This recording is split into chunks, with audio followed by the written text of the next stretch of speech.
Well, good afternoon. It's 12:30 on Monday, the 4th of February, 2019. It's supposed to be Calculus 3 class. But right now, I'm the only one in the room, so I guess we're going to get started with what we got. I wonder if some of you came up, what was it, Saturday, and saw your shadows and ran back into the shelter or something.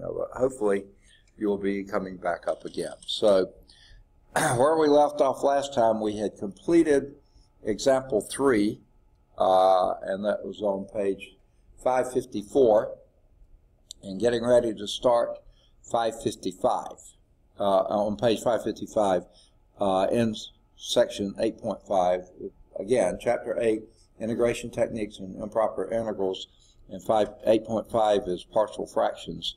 Example 4 is the example of repeated quadratic factors. Now we had linear factors and we had repeated linear factors. Then we had individual quadratic factors. Now we have repeated quadratic factors. So here's our problem. That's example 3. Here's example 4. Let me get my pen set up. Okay. Find this.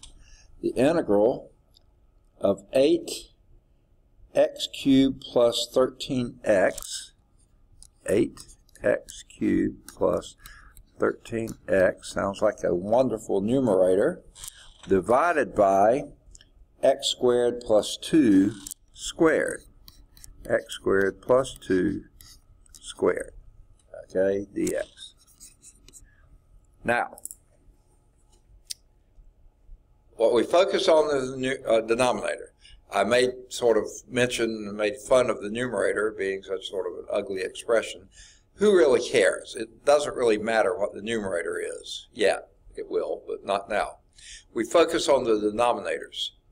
This is a repeated denominator, x squared plus 2, and that x squared plus 2 cannot be factored using real numbers at all.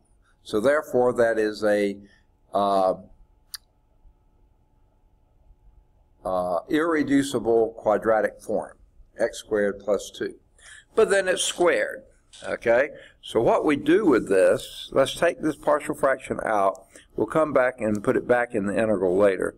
But what we have is 8x cubed plus 13x over x squared plus 2 squared.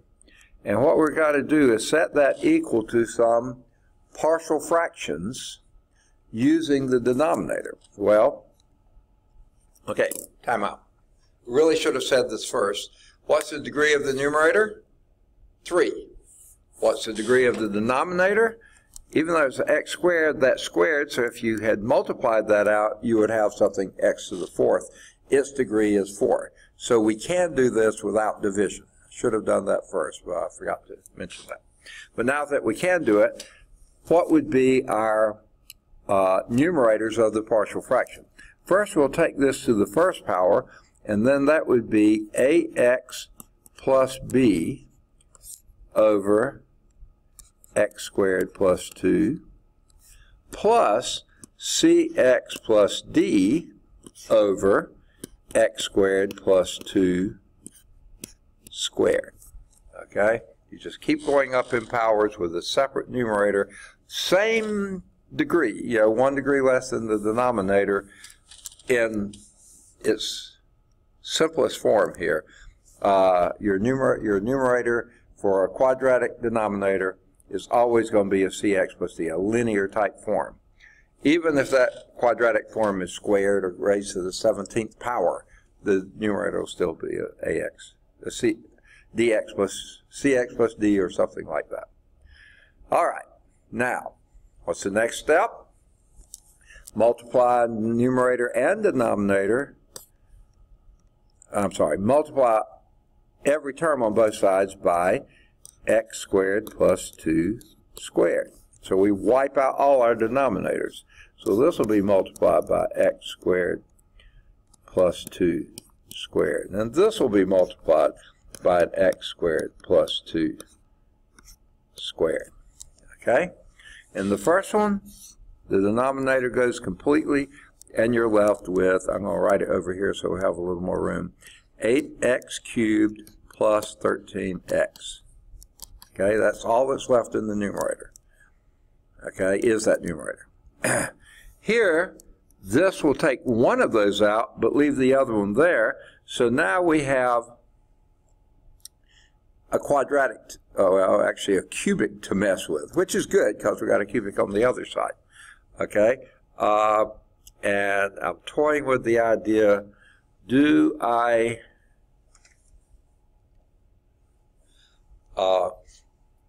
multiply? I think we got to. Yeah, I don't think there's anything we can do to simplify this in any way whatsoever. So this is going to be, let's FOIL this, that will be an ax cubed. I say a and write x. All right, Clark did decide to show up today, huh? Yeah. Well, I had time to run an errand in between my classes. Right. Yeah. Didn't make it. That's all right. Good to have you here. I get really sick of talking to myself, so Clark is here. Just as sick as y'all get of listening to me talk. Okay. So let me adjust and turn on the projector and put my lights.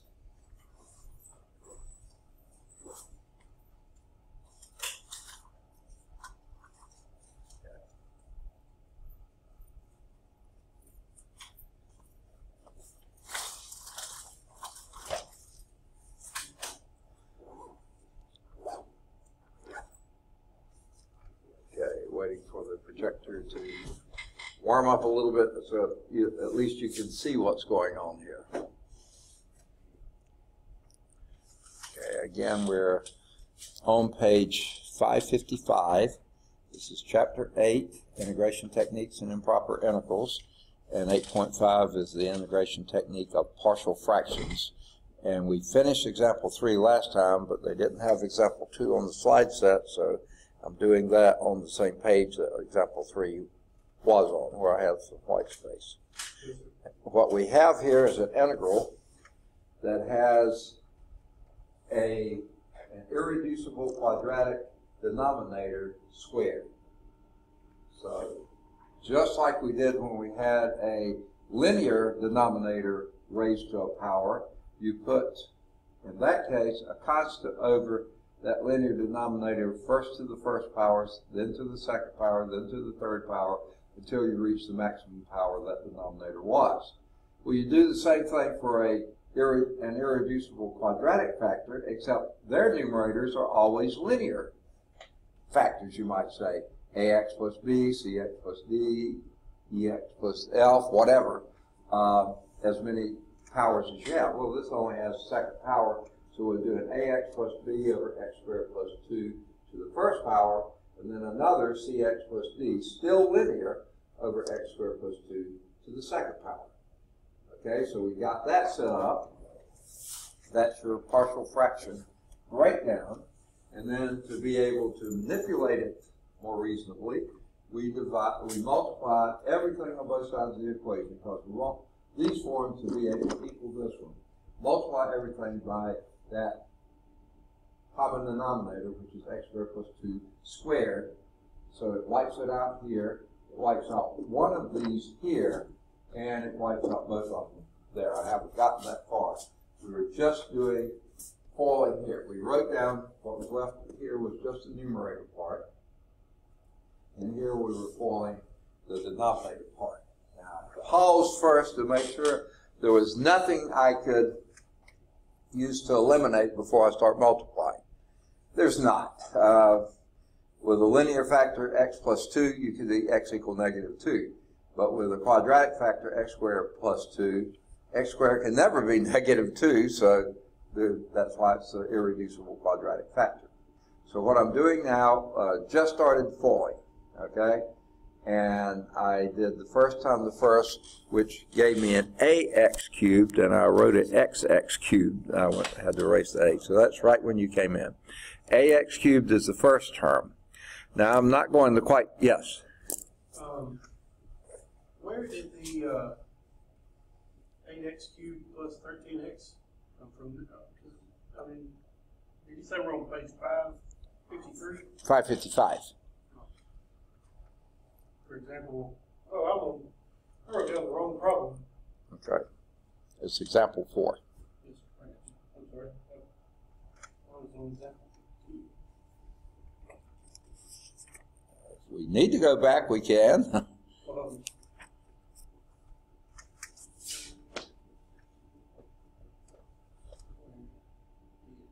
I was really doing that when I just made up numbers to go in it. Yeah.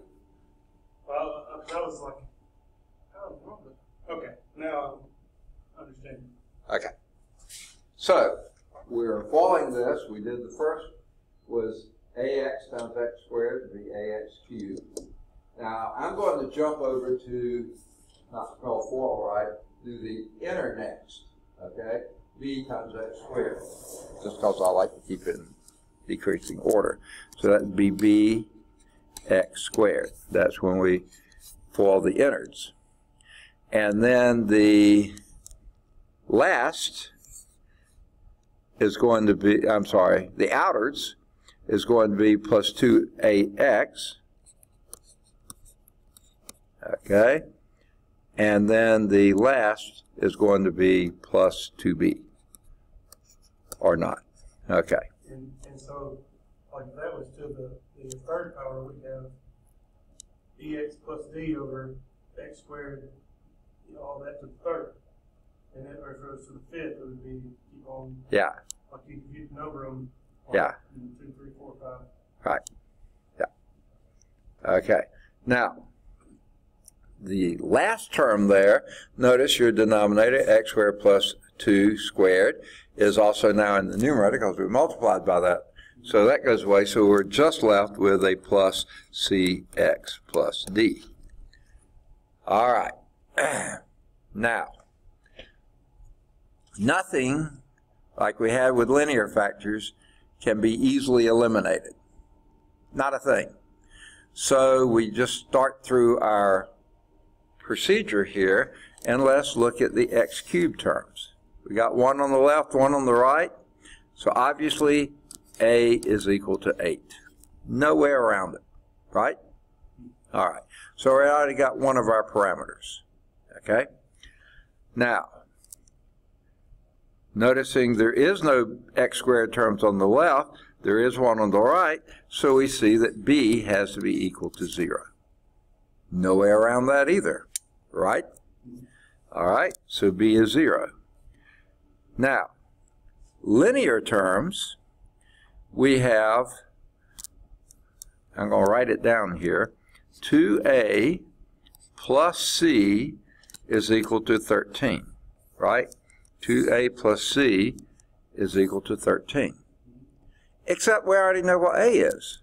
A is 8, so this is 16 plus c is equal to 13. I think you see that c has to be -3, right? All right, so we got the third one there. Not too bad so far. And then I believe you see that 2b plus d has equals 0. There is no constant term on the left, so there can be no constant term on the right. So 2b plus d is equal to 0, but we know b already was 0 from here, so this indicates that d is also equal to 0. So this is one that pans out being fairly straightforward.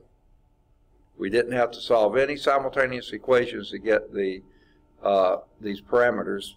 They just pop out for us. So let's pop them back in. Okay? Here is the integral.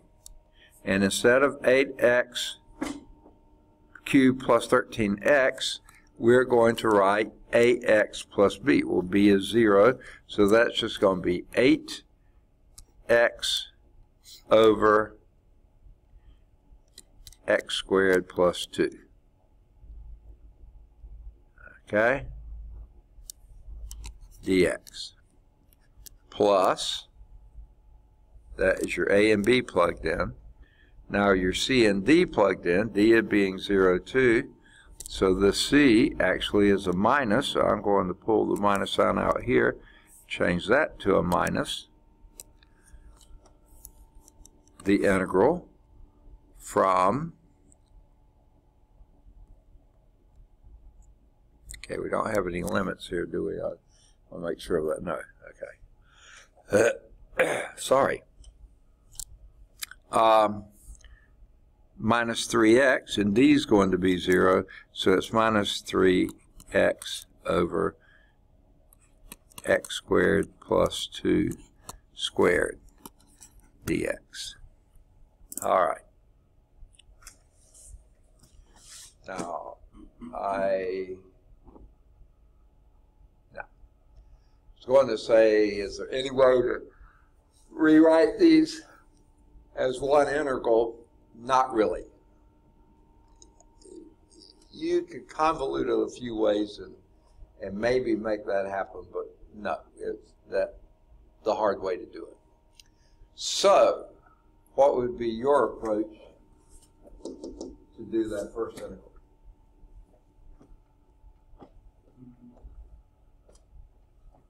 Take a derivative. Always the first thing. At some point you will, but what technique might you use?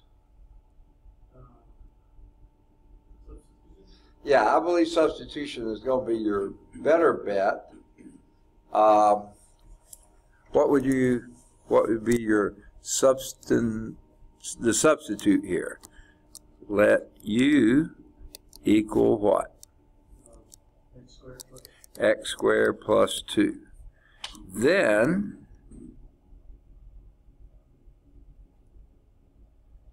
I can't get this to right.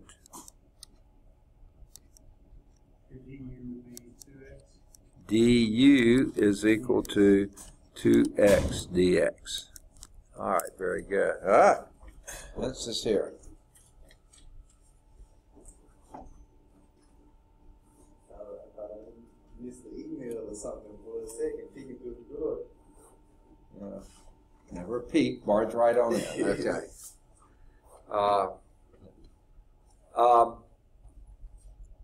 Okay. We're in Chapter 8, which is integration techniques and improper integrals. And we've covered several integration techniques already. And 8.5 is dealing with partial fractions. I can't remember, were you here for any of this one? Not that. Okay. Yeah, okay. Partial fractions means, and I'll use the one we've already done this problem, it's something like this, where you have a polynomial in the numerator and a polynomial in the denominator. Now, this one already is partially factored for you. There's still some factoring yet to go. But the big thing to start with is make sure the degree of the numerator is less than the degree of the denominator. And since this is already factored, it might be a little obscure, but if you FOIL this and multiply them back together, the x squared times x squared would be x to the 4th. So this one has degree 4, that's degree 3. Yes, you can do partial fractions. If the degree of the numerator was either equal to or greater than the degree of the denominator, the first thing you do is do a long division. Okay? And those are always fun. Long division, yeah. If it's equal to? Yeah, if the degree of the numerator is greater than or equal to the degree of the denominator. Okay. Sorry. When you do long division, you'll wind up with a quotient, which is just a polynomial, but then you may have a remainder, which is a rational form, and now the degree of the numerator is guaranteed to be less than the degree of the denominator. So you integrate this with a regular polynomial. This one you then do partial fractions. Well, this one's already less, so we'll just go straight here. You factor this completely. Well, this will factor out an x here, the x times x minus 1 times x squared plus 4. This you can't factor anymore. And here's a little theorem or something in here that every polynomial can be factored into linear and or reducible quadratic forms. And this would be two linear factors and a reducible quadratic. Okay? And then from there you proceed with partial fractions. Okay. Now I'll catch up a little bit on how those go. This one, this is example 4 we're doing here. And again, it's a cubic numerator and a quartic degree 4 denominator, so this is proper, so you can go on. What you do here, anytime you have a repeated form, whether this is linear or quadratic, don't be one of the two, it won't get any higher than that. If it's linear, then everything you put over the denominator, first to the first power, then the second, third, however, until you reach your maximum exponent. Over a linear factor, you'll have just a constant, a over x plus 2, plus b over x plus 2 squared, plus c over x plus 2 to the cube, until you get to the maximum here. If you have an irreducible quadratic factor, then those numerators are going to be linears, okay? ax plus b, cx plus d. And you have one for the first power, and then one for the second power. That is a max, so you stop there. Okay, so now you've taken this fractional form, this rational expression, and split it into what they call partial fractions. But you got to figure out what those A's, B's, C's, and D's are. So what you do, since this is messy because of the denominators, but all these denominators have things in common, we take the least common denominator, which is this denominator right here, and multiply, because this is an equation, multiply it by this term, and that term. And multiplying by this term, you wipe out your denominator here, so you're left with 8x cubed plus 13x. Just that numerator part.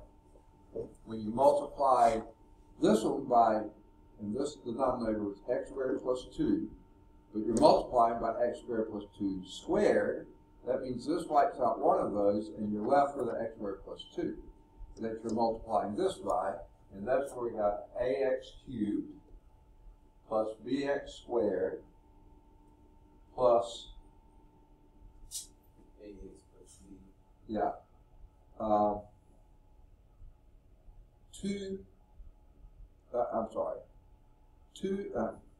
2ax, okay,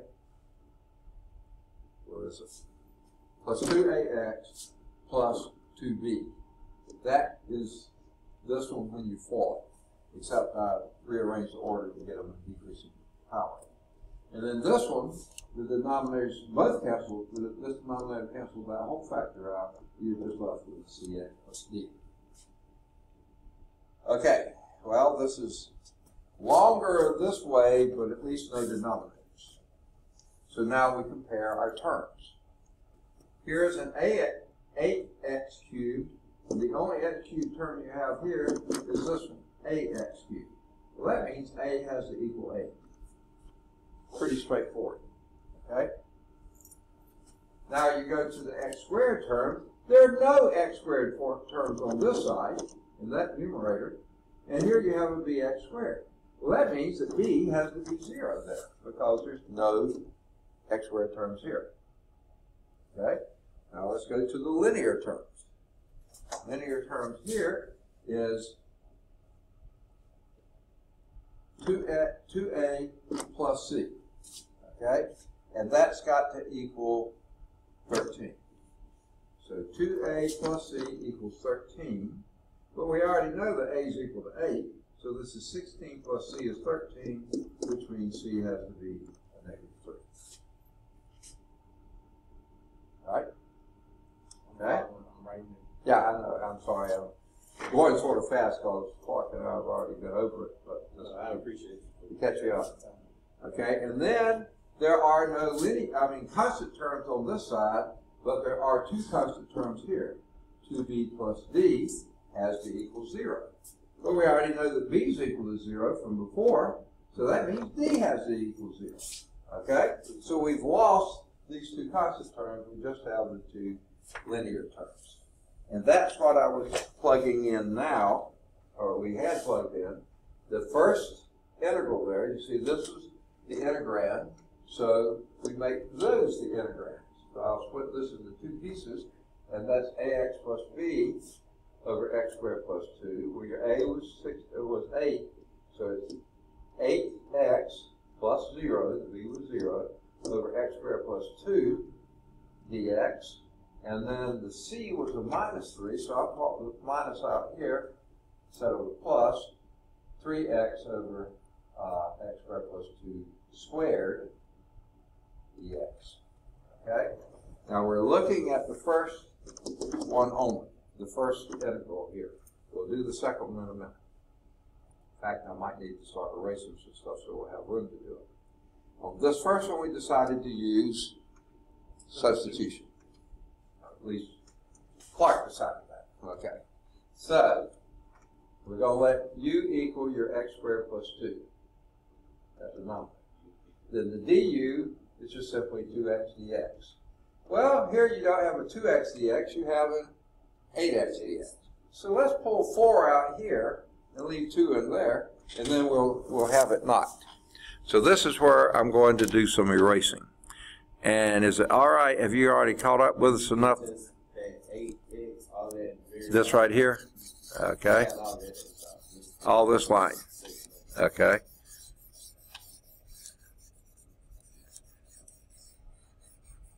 Okay. Next line you're still working on? Or that too? I can do that too? Okay. Okay. That gives me plenty of room. If that's all right. I was hoping we could get rid of all that. Okay. Now, so this integral becomes 4 times du over u, right? All right, we'll come back to that. Minus, oh yuck,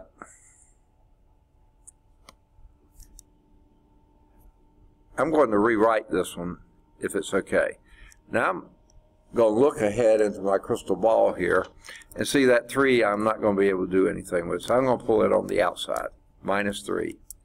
Okay, and then I'm going to have the integral of x dx over, no, that's not what I wanted. It's close to what I wanted, but I was going to do something else at the same time, so sorry about that. I don't like having denominators in general, okay? So I'm going to write this in the numerator as x times x squared plus 2 to what power? Negative 2 power dx. Because I like integrating powers rather than I like integrating denominators.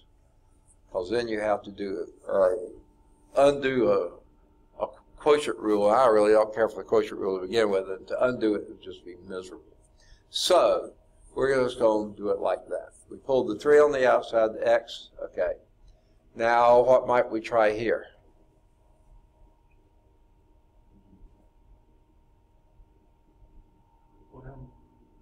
What's that? Yes, I would do substitution again. And in fact, it's going to be very close to the same thing. What would it be?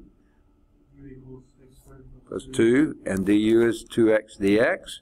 So I'll leave these just like they were, only doing it for here. So now I'm going to need a 2 here. If I multiply this by 2, I've got to divide by 2 out here, right? Okay. Now I think we've got it knocked here. So let's go on. Okay, what is antiderivative of du over u?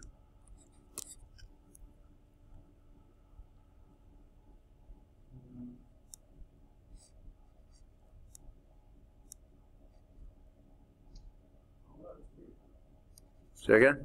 du over u, that's weird. Is what? Let's just say that's weird. Would be,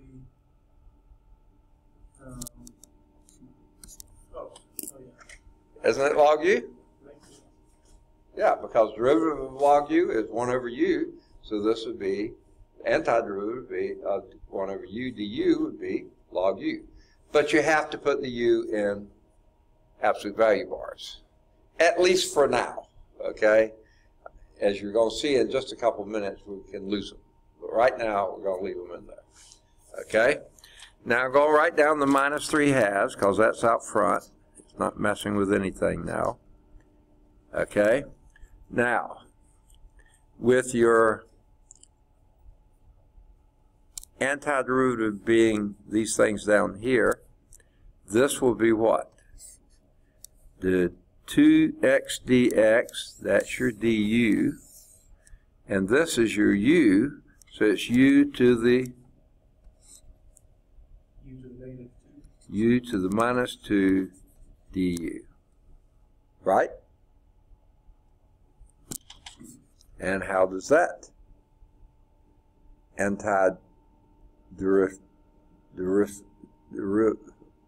differentiate? That's what I'm trying to say. Couldn't get it quite out. So it's 4 log u minus 3, minus 3 halves.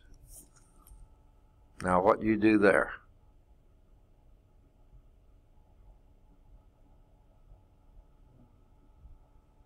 U to the negative 3 over 2. Yes. Oh, here it is. Got lost on my page here.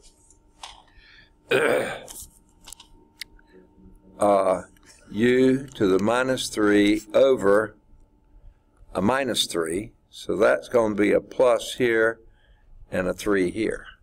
Right? Okay. And notice this 3 and that 3 will wipe each other out. Oh, we don't want you. Okay. And now I think all we have to do is plug in what u is. What is u? What are you?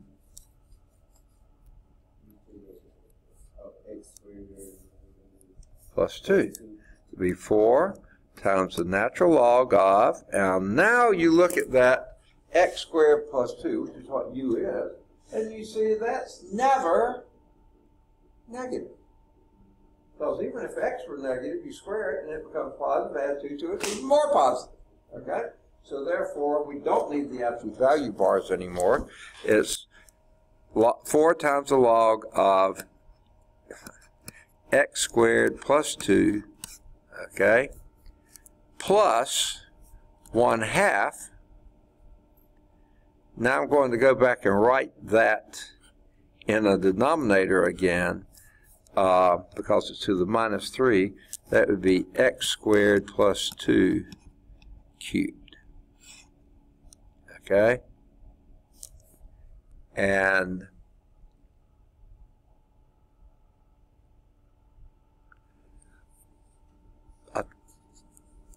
one other little thing. Plus what? C, yeah, indefinite integral. Now, one other way you could write this is no better, no worse. Well, there's probably several ways. You could bring the 4 up and make it as exponent here. The natural log of x squared plus 2 raised to the 4th power. This is no better or worse than the other one. Plus 1/2 1 over 2 x squared plus 2 cubed plus c. Now, they may even have another way to write it. Let's see what they come up. Oh, they left the 4 out front.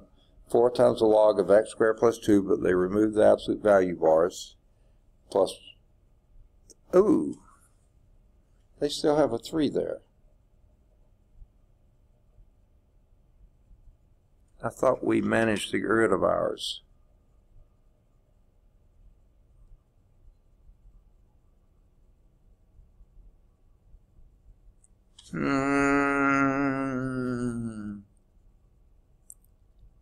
C is equal to minus 3.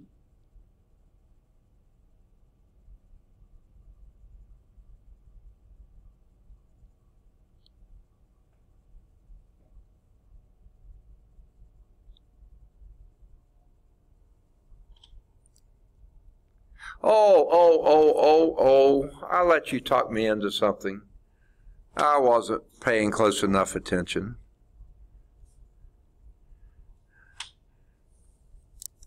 What are we doing here when you do an antiderivative? Adding 1. So that's just a minus 1. So you didn't have a 3 there to begin with, or you did, but it didn't wipe out. Okay. So there wasn't a 3. This is a to the minus 1. Okay. Yeah. Yeah. To the minus 1, because you do the minus 2 and you increase that by 1 to minus 1, and then divide by minus 1, which wiped out the minus sign here, but the 3 didn't get wiped out. So now you plug back in, and that would be, I did leave a few there that wasn't supposed to. Okay. And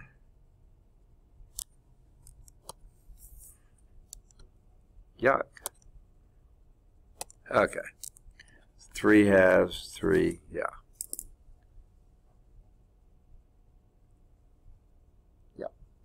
So it's 4 log x squared plus 2 plus 3 over 2 times x squared plus 2 plus c. Yes. I gotta watch you listening to Clark. Okay.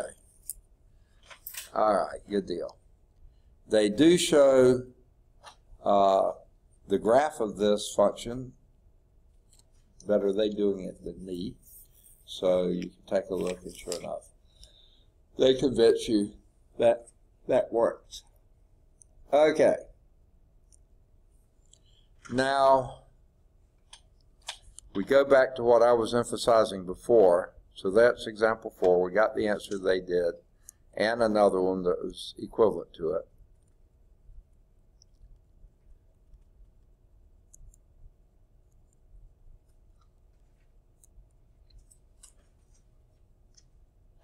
Okay, I'm trying to get through with example 3 here.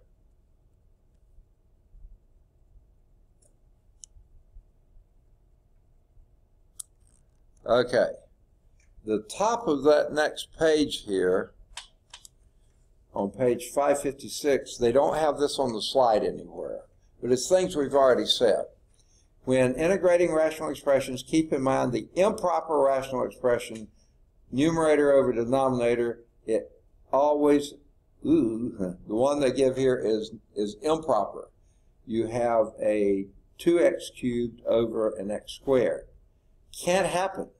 So what you do is long division, and then they just give you the answer. They don't show you how they got it. Are y'all comfortable and familiar enough with long division to remember that, or do you want to see this one done? Okay. So let's go back until we can find. Okay. Sorry, my cord keeps getting knotted up, so I have to straighten it out every now and then. So here's your n of x over d of x, and this will be 2x cubed plus x squared minus 7x plus 7 over x squared plus x minus 2. Yeah. All right. Now,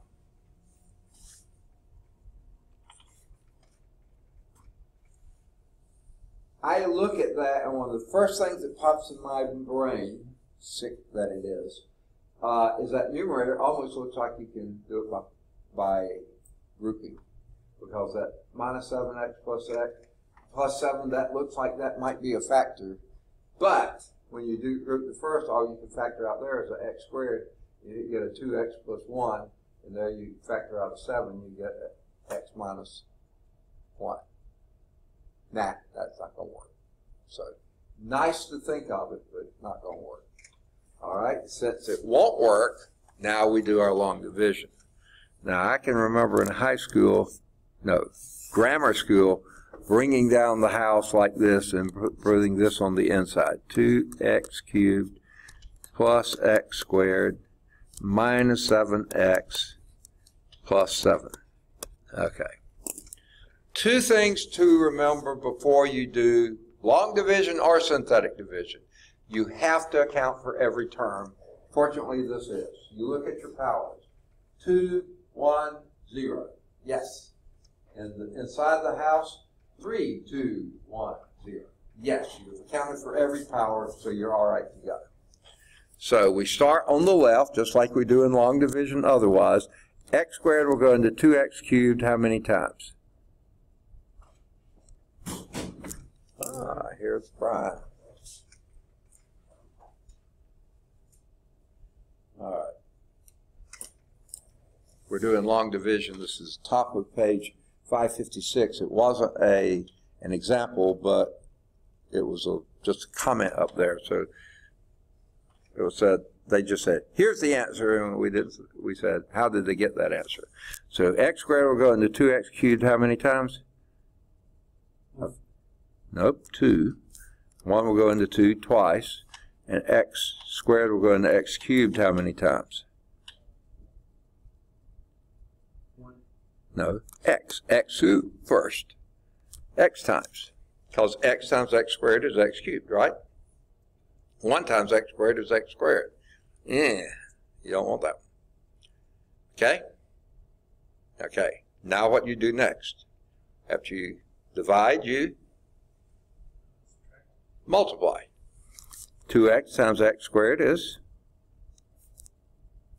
2x times x squared is 2x cubed. That's exactly what you want. So that shows you did it right. Then you do 2x times x. 2x times x plus 2x squared. Okay. And 2x times a minus 2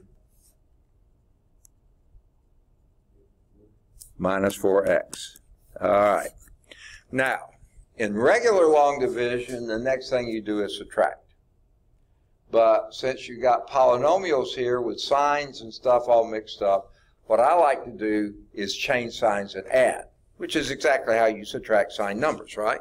So we change that to a minus, that to a plus, and this one we'll change to a minus 2, but it's written so sloppily that it's probably going to be hard to see.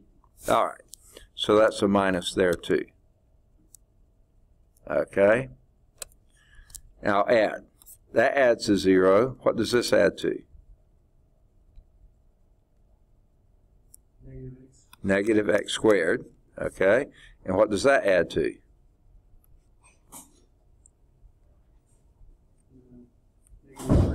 Negative 3x, and then bring down the 7. All right, Daniel's here. Okay, there you are. Top part of the alphabet doing okay, and near the bottom's doing okay, but 2 in the middle and 1 at the end not doing so well. Okay. We can go again, and here's how you know you can go again. If the remainder is a greater than or equal to the same degree as the divisor, keep dividing. Okay? Now, I've put my pen down here, and that almost makes it look like a minus sign. That is not a minus sign. That's just where my pen touched the page there. Okay? So, now we go again. X squared will go into minus x squared how many times?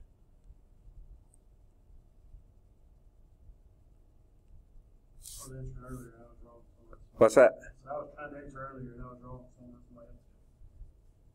Okay, well, x squared will go into minus x squared how many times? Negative 1 time.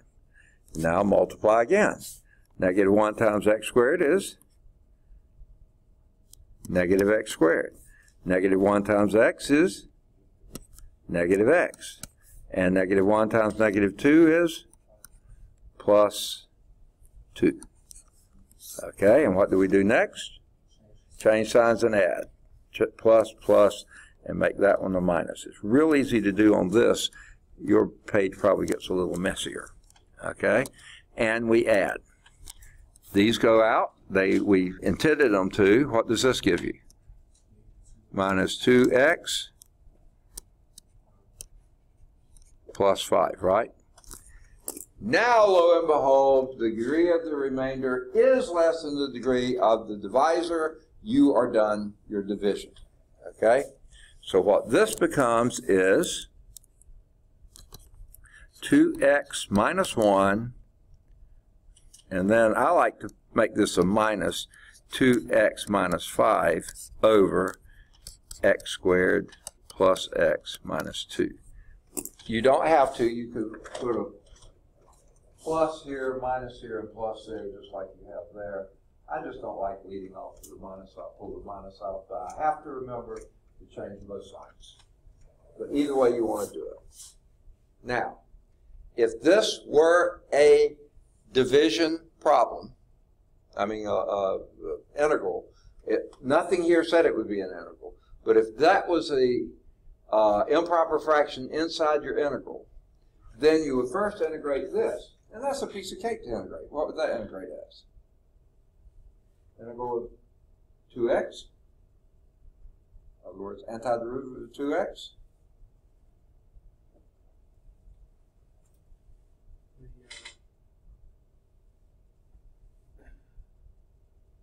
Help me, somebody. Of 2x. If this were an integral here, it didn't say it was, but if it were, antiderivative of 2x is what? No. X squared, exactly. Antiderivative of minus 1 would be?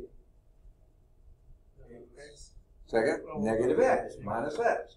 And then you do a minus, and now you do your partial fractions. This, I'm pretty sure, will factor x plus 2 times x minus 1. So you have two linear factors, and then you go to town with that. Okay? So you see how to go. Do we need to carry this any further? Because it wasn't really an integration problem to begin with. But I said if it was, this is what you do. Integrate the quotient part first, just as a polynomial, and then do your rational expressions. Okay. All right. All right, to move on. This now gets to the summary. And here we go. Here are some guidelines for solving basic equation that is obtained in a partial fraction decomposition. Guidelines for solving the basic equation. If you have linear factors, remember, this is what we did last week. We substitute the roots of the distinct linear factors into the basic equation, and you come up with some of your parameters. Because you wipe out some when you do that, but you find the values of others.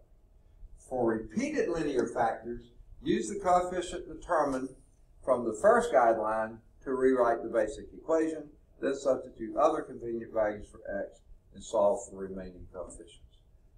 We did it slightly different way, but whatever way you do, that'll work fine. If you have quadratic factors in that basic equation, irreducible quadratic factors, first you expand the basic equation,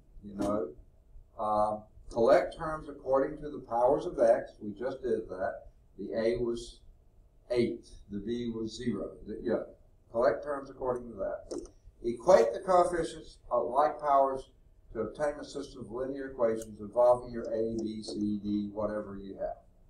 Then you solve the system of linear equations. Now, so far we haven't had to do that. None of the examples you had to actually solve a system, but you could have. And you remember how to do that, please, don't you? Yes. Okay, good. All right. Let's see if they show nothing else. But they say in the text, before concluding,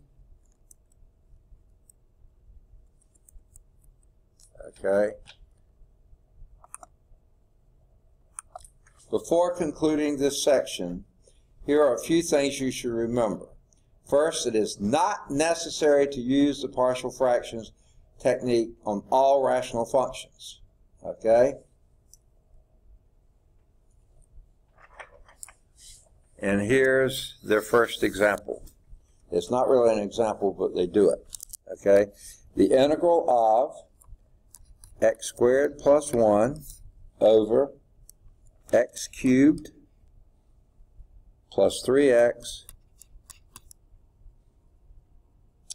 minus 4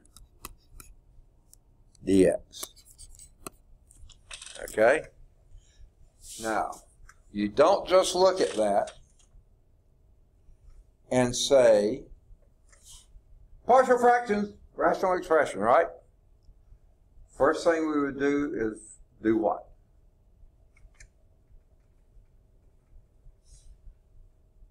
See if this is, you can take a derivative, antiderivative just as it is.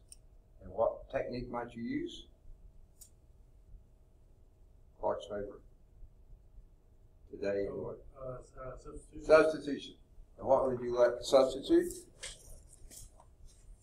X cubed plus 3x minus 4 would be Let u equal x cubed plus 3x minus 4. Then du is equal to 3x squared plus 3, which is 3 times x squared plus 1. Whoa! That's your numerator, isn't it? Oh, I forgot to write dx. Sorry. You should have said dx, and I should have written dx. Okay? Dx. That's almost your numerator. That is your numerator. If you divide both sides by 3, then bring a 1/3 outside. That would be it. You don't have to use partial fractions at all, because that substitution does it for you with no partial fractions involved. Now, let me add this. Thank goodness, because I would be hard-pressed to factor that denominator. You know, theoretically, it can be factored as a combination of linear and quadratic factors, but my word, what a mess to get there. Okay? Thank goodness that one is factorable otherwise. Okay? Second, when the integrand is not in reduced form, replace it, and reducing it may eliminate the need for partial fractions. So here's the second example. This is x squared minus x minus 2 over x cubed minus 2x minus 4. Okay? Dx. Now,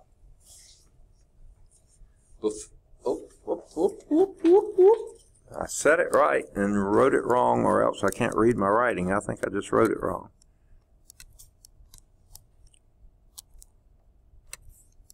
X cubed minus 3x minus 4.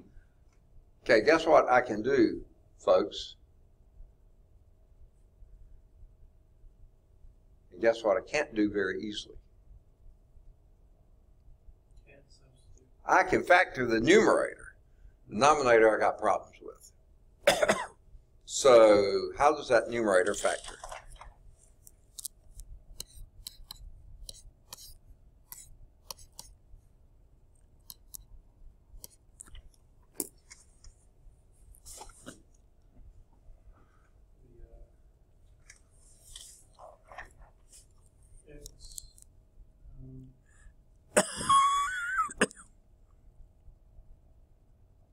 X minus 2 and X plus 1. Got it. Okay. Now, here's where I cheat. I skip some things here. I don't know how to factor a cubic, especially since it's missing a term. But since that numerator has a root of -1 and another root of 2, I'm going to try my synthetic division on that denominator. Would that be a fair thing to do?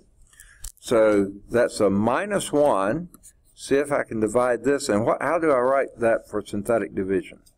What would be the numbers you put here?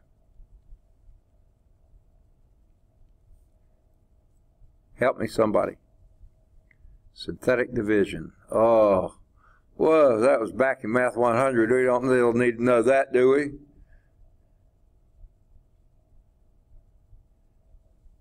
Maybe 112.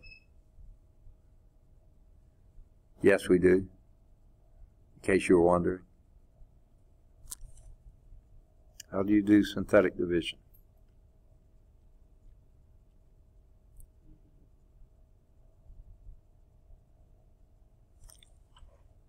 What you put inside the house.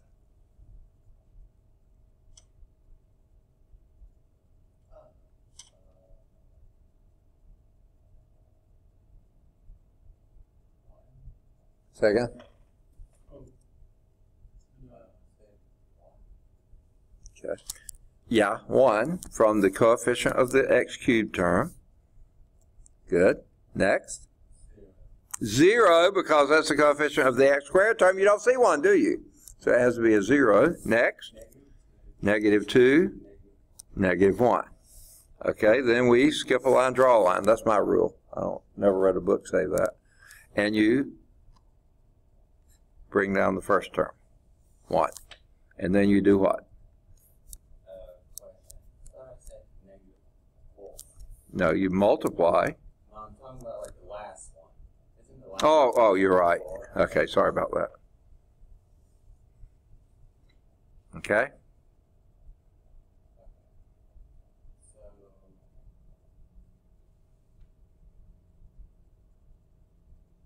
Then you do what? Multiply, that gives you -1. Then you add, that gives you a -1. Then you multiply, that gives you a +1. Then you add, and that gives you a -1. That's not going to give you a 4, is it? Not going to get a 0. I'm not going to take this any further. That didn't help me. Okay? So I'm going to erase the -1 and the stuff here and there. Now I'm going to try my 2 and see if that works. Put my 2 here. Remember, it's the root, the opposite of what this is. This is x minus 2, so that'll be a +2. Bring down the 1. 2 times 1 is 2. Add. Multiply. 4. Add. 2. Multiply. 4. Add. 0. Ding, ding, ding. We found the root. Okay? So that means the denominator can be factored as x minus 2 times what? What do these represent?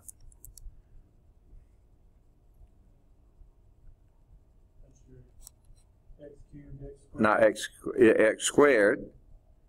X and your coefficient. Second. Plus 2 x plus 2. That's how that factors. X minus 2 from this one, that's the other factor. So this one and this one go out. They've been dating. And you have the integral of x plus 1 over x squared plus 2x plus 2 dx. And now what might you try, Clark? Substitute. Oh yes, let's try a substitution again. And what would you substitute? That u equal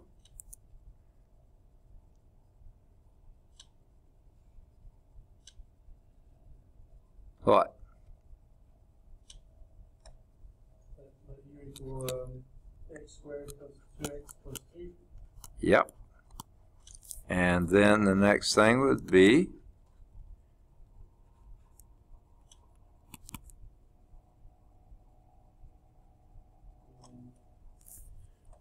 what's that? Du would be 2x plus 2.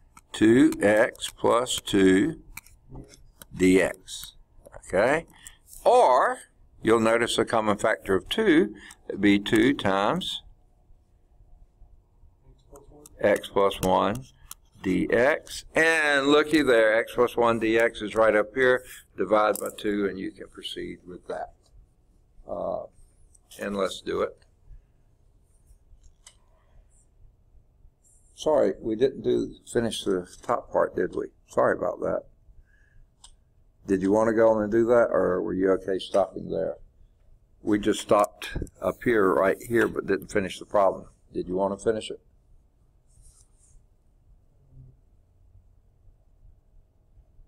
Well, We can finish the bottom one first. Do you want to go back and finish the top? well, I think I went ahead and Oh, you did. finished that. Okay, yeah. Did you get log 1/2 the log of x squared plus 2x plus 2 plus c? I may be looking at a different one. I am on the one before that, I think, I got 1/3 log. X squared plus 3x minus 4 plus 6. Oh, wait. I was looking at the wrong. Yeah, you did it. Okay, so you went on and did it. Yeah. I'm sorry, I was looking at the wrong one. 1/3 log of x cubed plus 3x minus 4 plus 6. Yeah. And then this one, if we want to finish it, what you would do is divide both sides by 2. So I put x there, that's du. Du over 2 is equal to that. So this integral becomes 1/2 du over u. And that would be 1/2 antiderivative du over u, natural log of u, which would then be 1/2 the natural log of, there's your x squared plus 2x plus 2 plus c. Yeah.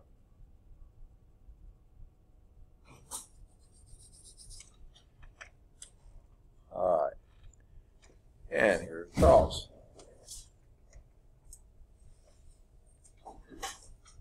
All right, top part of the alphabet doing quite well, and the bottom half is about halfway here. Okay. Now, there is a third one down there, and I'm going to clear all this out of the way. Have y'all finished with this? Can I clear it? It'll be on YouTube later if you don't have it. All right, to clear? Clear? Sounds like ER, doesn't it? Okay.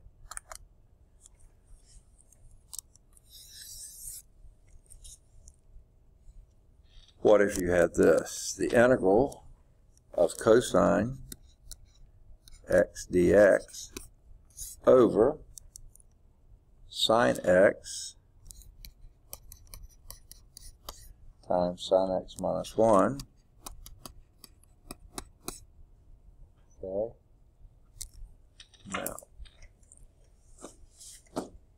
what would be your approach to that one?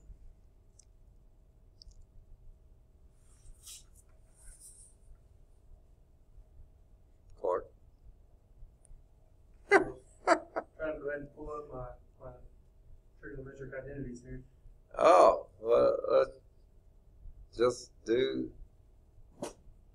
look at the overall problem. What might you? Substitution. Oh, how did you guess it? Okay. So, what would you substitute?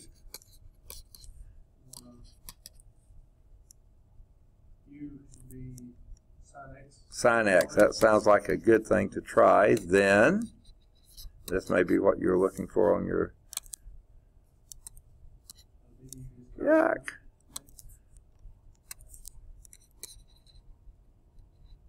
I can't write. Okay, then du is equal to what? Cosine x. Cosine x. One other little thing, dx. Okay.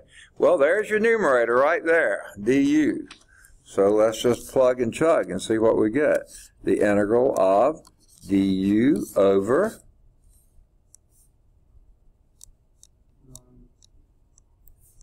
U and then u times U minus 1. u minus 1. That's set up for a partial fraction right there, isn't it? Okay. Let's see, did they do it or they just leave it hanging? They leave it hanging there. Do you want to see it done? Or, okay, let's go on from there. What would be your partial fraction? I'm going to take off the du and just write 1 over u times u minus 1 would be what?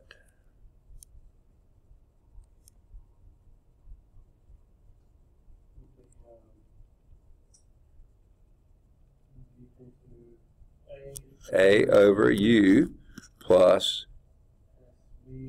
b over u minus 1. Both linear factors. Just do them like that.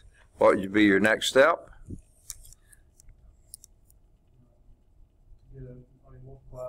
By that denominator, u times u minus 1. This multiplied by u times u minus 1. And this multiplied by u times u minus 1. First one, everything goes out. You're left with 1 is equal to, over here, the u's go out, and you're left with a times u minus 1. Don't distribute yet. Let your fingers do the walking. Over here, the u minus 1's go out, and it'll be just plus bu. Okay? Now, what might you do where?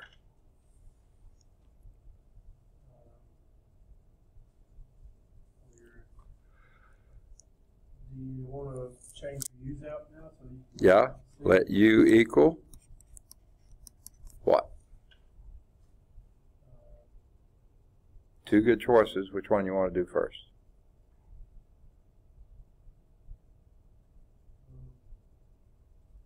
I thought we would let u equal sine.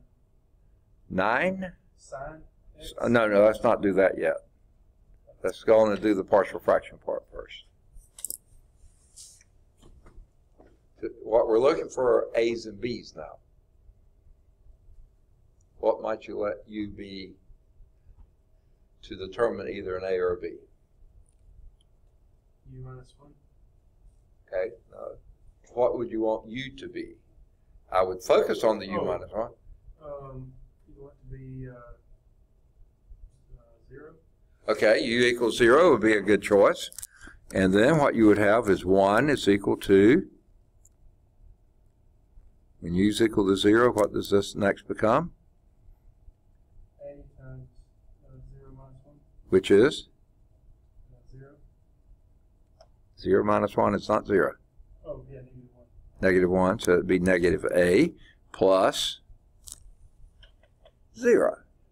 So guess what? A is equal to minus 1. And what would be another good choice for you?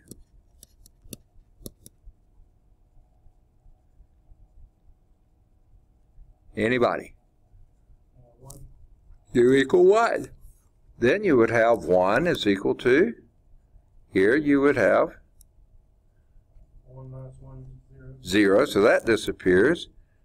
Plus b times 1.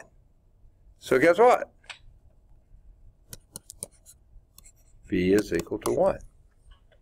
So now we'll plug back in our integral with the u's here, okay?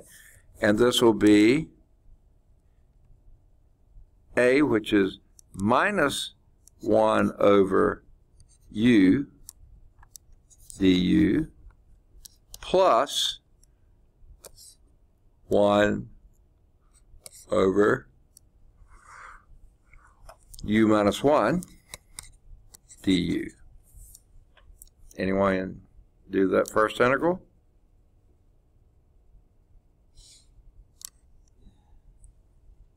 Antiderivative of 1 over u du. Natural log of u. I'll put it in absolute value bars. Plus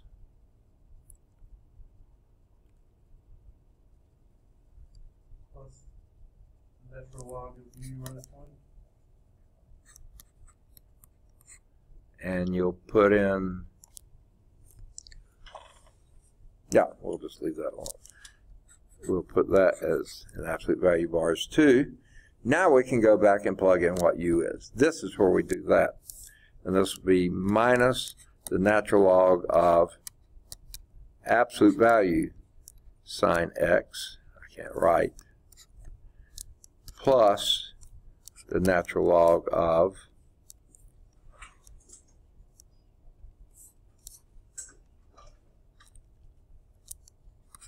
sine x minus 1.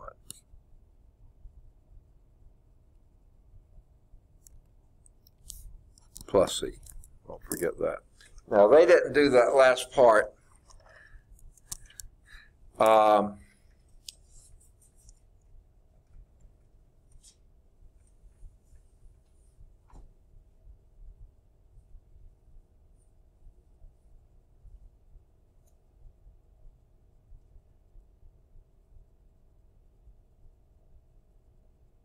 And I have some, I guess it's okay, but sine x minus 1 is always negative, or 0. You know, there are a few places it's 0, but everywhere else it's negative. But you got it at absolute value bars, and that just flipped it over. So this is a little bizarre one.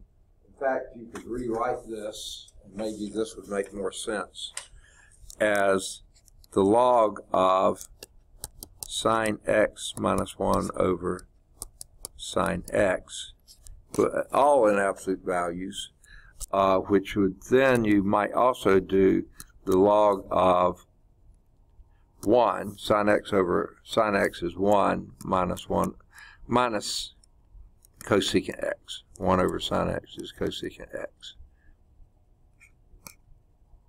No.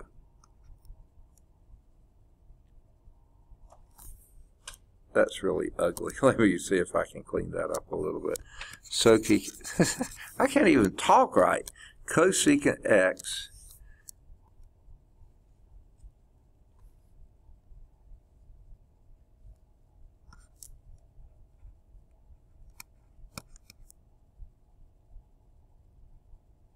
yeah, I think that's off. But they didn't do it outside. You know, you can leave it in a variety of forms. Here, about half the values of this, they're always going to be negative, so this would always be a positive value. But then the other half of this are always positive, so this would be a, you'd have to use the absolute value bar. So, I don't know.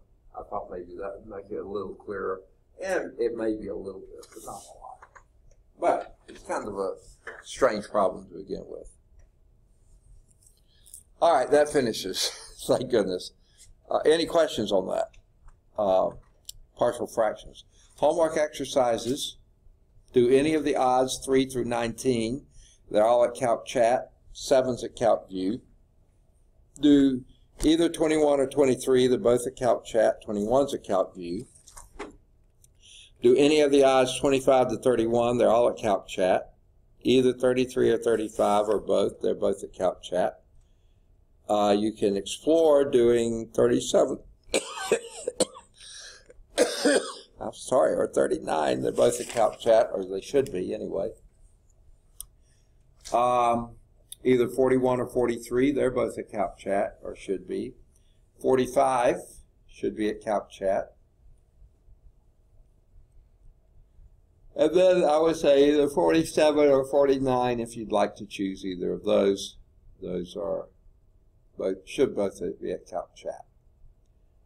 And then there's a 51 that says using 2 dimensions evaluate it.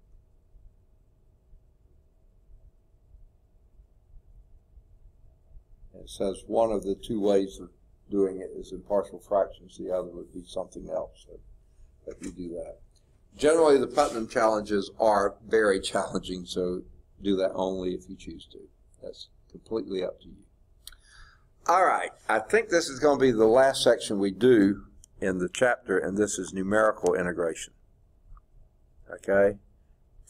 So let me clear this out. Anyone need it any longer?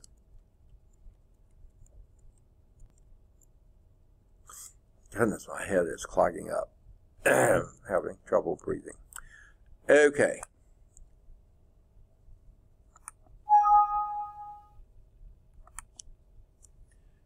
All right.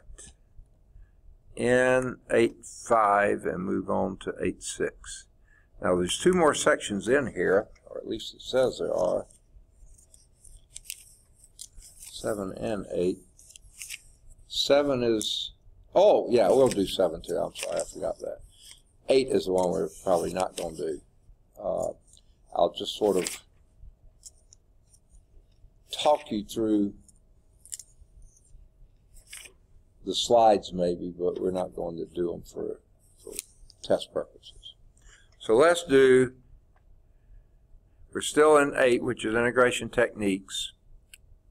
And I don't know if you have gathered this so far.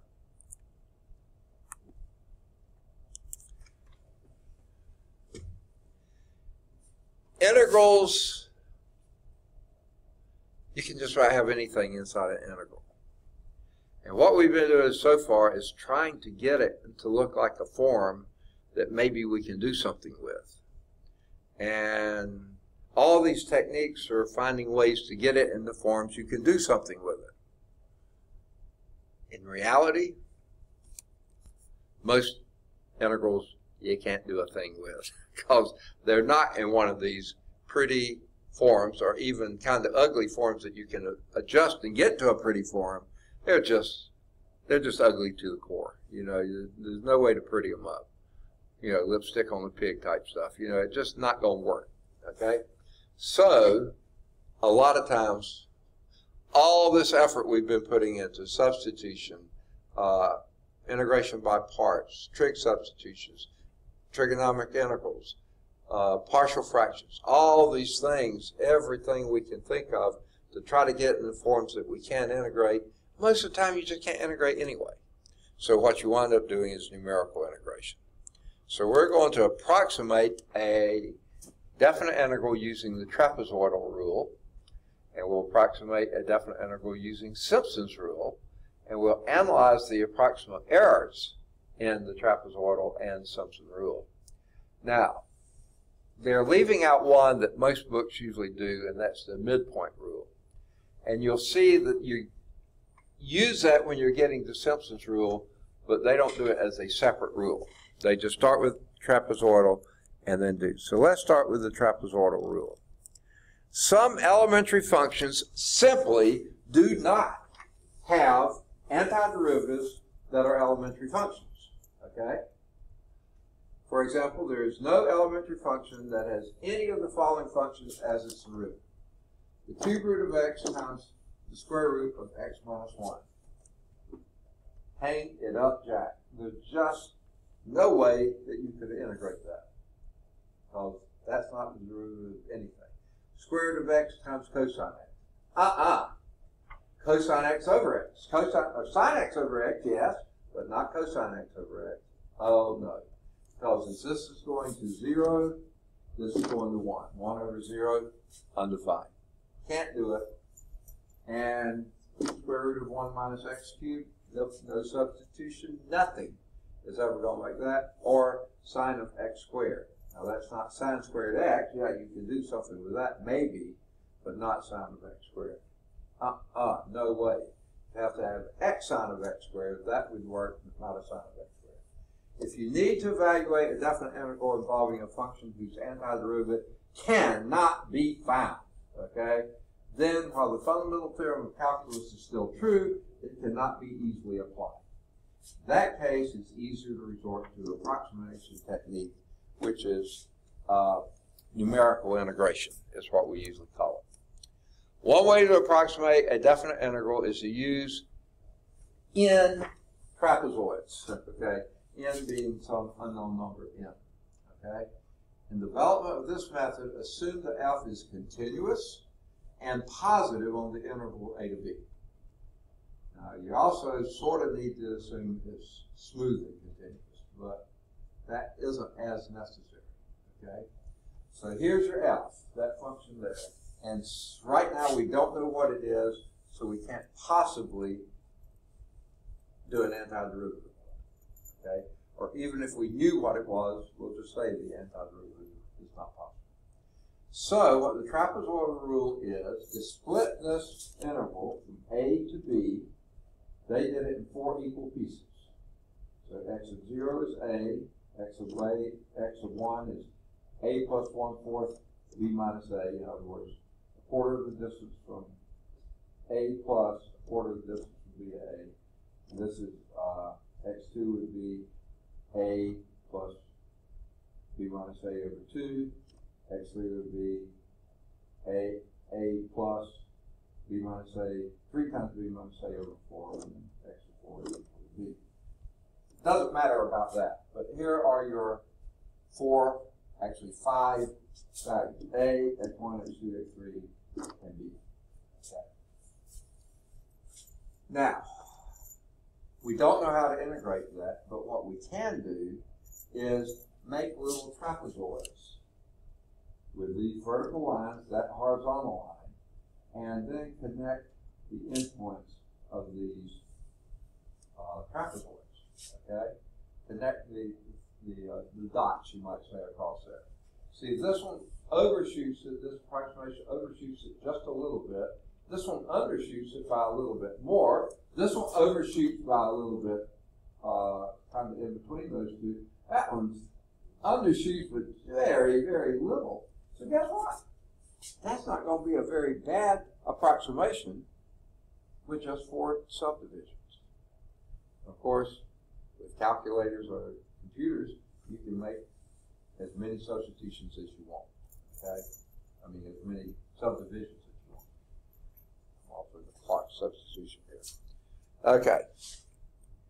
But that's not going to be bad. That's going to be a pretty good estimation right there. Okay? First, partition the interval into n subintervals. We just did 4. You could have done 10. You could have done 100. And guess what? If you do very many of them, then you get them very, very, very, very close to that same thing. Almost like a Riemann sum. So first, split it into that, with the width being the whole distance, b minus a, endpoint to endpoint, divided by n. That gives you what fraction of that. And then your a is going to be the x0, and it'll be less than x1, 2, 3, 4, all the way up to xn, which will be b.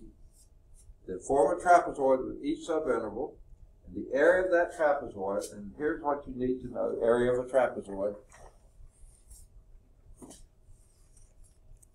Let's go back and figure what the area of a trapezoid is.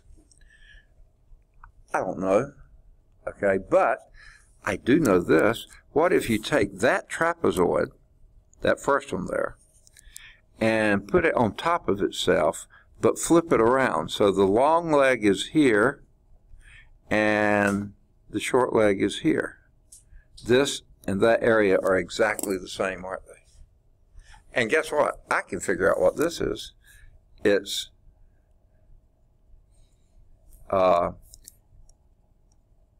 f of a, say f, right? F of a plus f of x1, okay? Because that's the height of this, because this is f of a, that's f of x1, and when I flip them over, this is the f8 plus f of x1, this is f8, this is f of x1. So it's the sum of those, okay? And then take half of it. Oh, and the width is your delta x, which we just had is b minus a divided by n, in this case 4, okay? Length times width. It's a rectangle. Yeah, we can do that. And it's half that, okay? That's the area of the trapezoid. So that's where they get this. F of x of I minus 1 plus f of x of I. Pick any two of those. And it'll be f of x of I, the one on this side, plus that one divided by 2. That's going to be exactly half. And then times the width is b minus a over n. Okay? So that's any one of these. trapezoids. The first one would be alpha 0 plus alpha 1 divided by 2. This, by the way, is alpha of A, okay, times B minus A over A. All right. So, all you need to know is what the function is, and they've given it to you supposedly. And then you do your division, your partitioning, and you know what each of those points are. You know what B is, A is, you know what B is. Divide that, subtract B minus A, divide by N, you know how many intervals you have, and then add that to each. You know what A is, add one of those increments to A, you got X of 1, add another one, you got X of 2, add another. So that's easy to do, especially if you've got a computer, okay? You can program it to do that. So yeah, you can do that area like that. And then you sum them up. This implies that the sum of the areas of the trapezoids is, and since you got a B minus A over N, that's the width multiplied every one, pull it on the outside. And then you have f of x0 plus f of x1 over 2, plus f of x1 plus f of x2 over 2, plus f of x2 plus f of over 2. Well, you got 2 everywhere, so pull that out too and make it 2x. And then you lost your denominators. You got f of x0 plus f of x1 plus f of x1 plus f of x2 plus f of x2. You got each of these twice except that one and that one. Okay? So now we have b minus a over 2n times f of x0 one time plus 2f of x1 plus 2f of x2 plus 2f of x3 all the way up till 2f of x of n minus 1 plus f of x of n. There's your trapezoidal rule. Okay? This is one factor. You knew it to begin with. You know what your right end is, your left end is, and you know how many of them. Divide that by 2. Okay? And then you can calculate each of these. Multiply this by 1, all the rest of them multiply by 2 except the left one, you just multiply by 1. And you have a trapezoidal rule approximation. Right there. There it is. Okay? Now, if you then let n go to infinity, now you have a limit as n is going to infinity of this thing. Okay? Well, guess what? As n is going to infinity, 2n is going to infinity even faster, and this is some finite number over an infinitely large number, that's going to 0. No. Yeah, it is.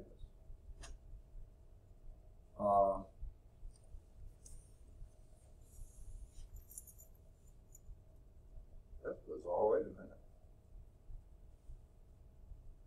I guess we shouldn't do that yet. Okay.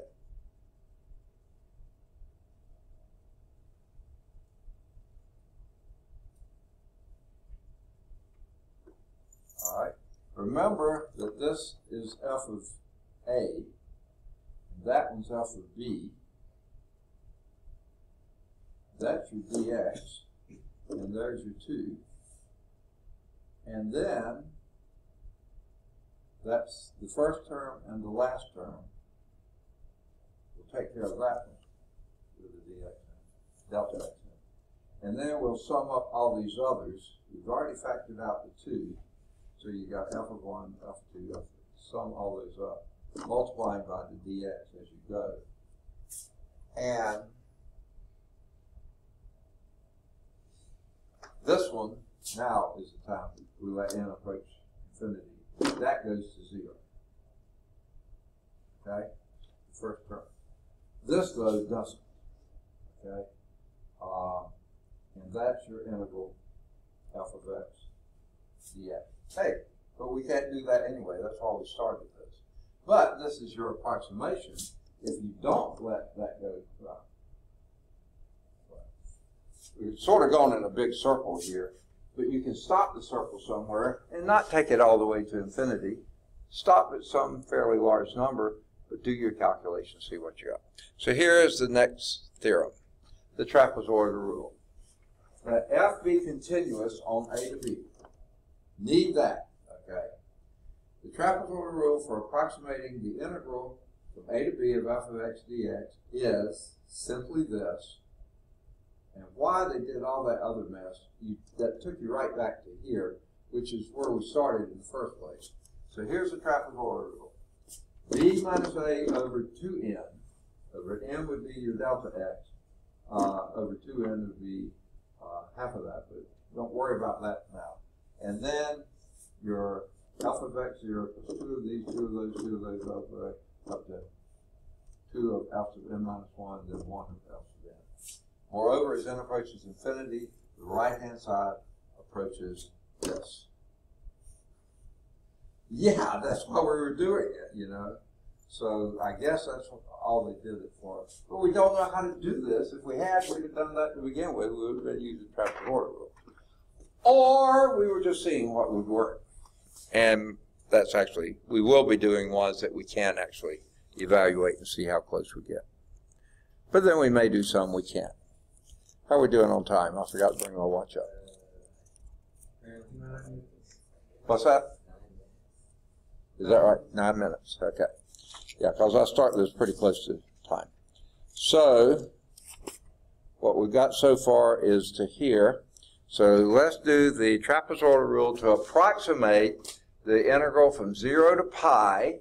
Now, one reason we did this, sine of x dx, remember we said we're assuming the function is always positive. And this is positive. We couldn't do the next part because that would go negative, or this part. So we're going to do that. And we'll compare the results for n equal 4 and n equal 8. So for 4, we'll have quarter pi's here, and for 8, we'll have 8 pi's there. Okay? Now,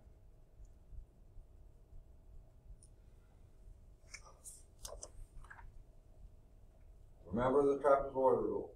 B minus A, that's going to be pi for both of them, divided by 2n.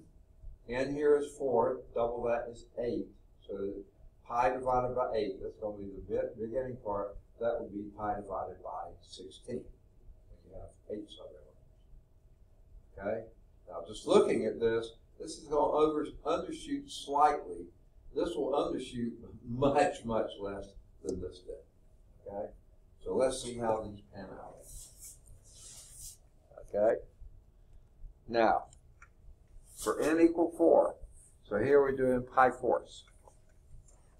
Remember our factor out in front is b minus a, that's pi over 8. 2 times n, n is 4, so this is 8, pi 8. Sine of 0, I know what that is, it's 0. Twice the sine of pi fourths. Sine of pi fourths is root 2 over 2, so 2 times that would be root 2. Pi halves would be 1, so that would be 2.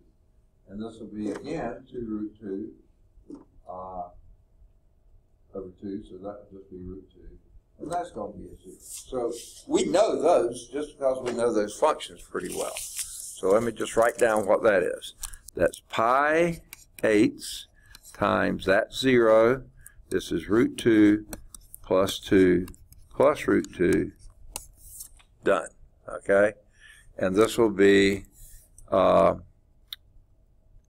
2 plus 2 root 2, factor out the 2, and you have 1 plus root 2 pi over 4, because we factored out at 2. So someone with your handy-dandy calculator, do that. 1 plus root 2, that's 1 plus 4, about 2.8282 or something like that, times pi divided by 4.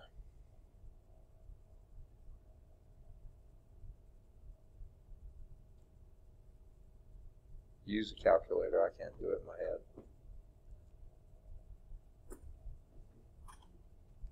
It's about 3/4 of 2. 2.8484 or something like that. I got 1.3607. 1.3607. All right. Now, we're going to do the same thing with, let's see what they got, just for funsies. Ooh, they got 1.86896. Put it in there wrong, man. You have to close that parentheses on the 1 plus root 2 before you multiply by pi. Yeah, that's right. You did get this? Okay, good. All right. Now for n equal 4, what do we get? Well, pi over 16 times sine of that plus 2 sine pi 8 plus 2 sine pi 4 plus 2 sine 3 8 blah, blah, blah, blah, blah, blah, blah. Okay. So the pi over 16 is going to be the same. The sine, this is 0. This one, and that one still add to 2 plus 2 root 2. Okay, right? So then all we've got plus 2 times sine of pi 8, 2 times sine of 3 8 pi 2. And this is a 0 there too. So you just got these others to add up. Well, let's just factor out a 2 out of all those. Okay. And that would be pi over 8 times 1 plus root 2 plus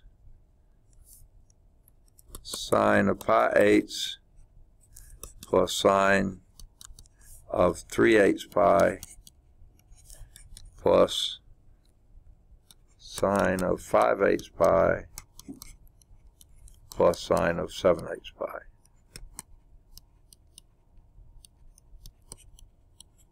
Okay. And by the way, hopefully you know this too, these two are going to be the same and those two are the same. So just do one of them and double it. So, do 2 times this plus 2 times that. Save yourself some effort. Because the sign is symmetric across there. Anyone got it yet? I don't know that one in my head, so I can't help you with it. So pi 8 times 1 plus root 2 plus twice sine of pi 8 plus twice sine of 3 8 pi.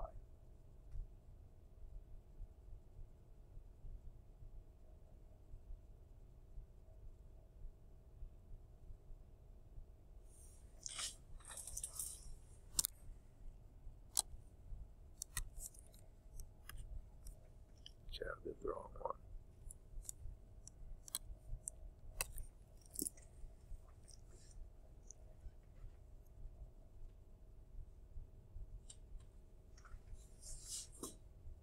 You get one yet?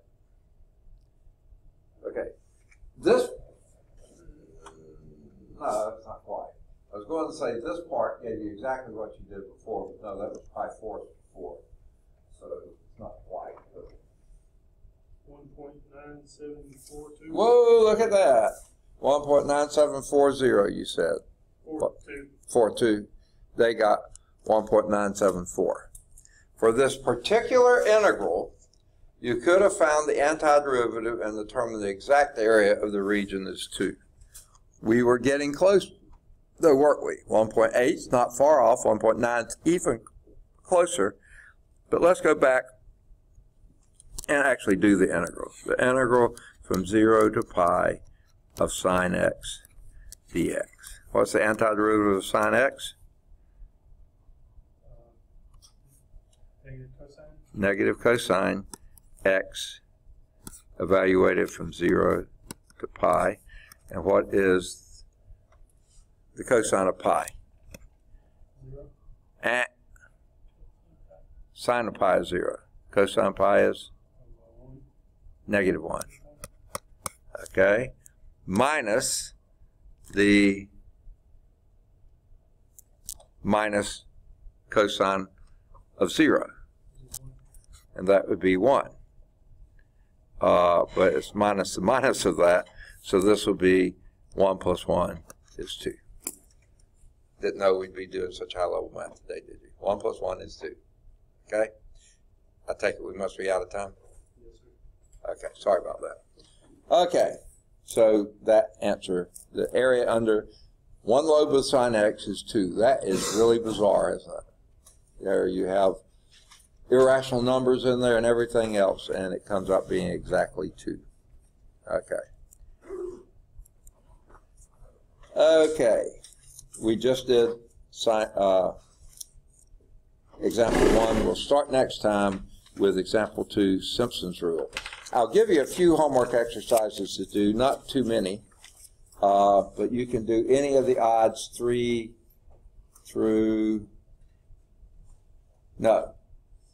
You can start doing some of 3 through 13, only trapezoidal rule. It says do them both by both rules. We haven't done Simpsons yet, so you can just do trapezoidal rule. Good deal. Good deal. We'll see you on Wednesday. Okay.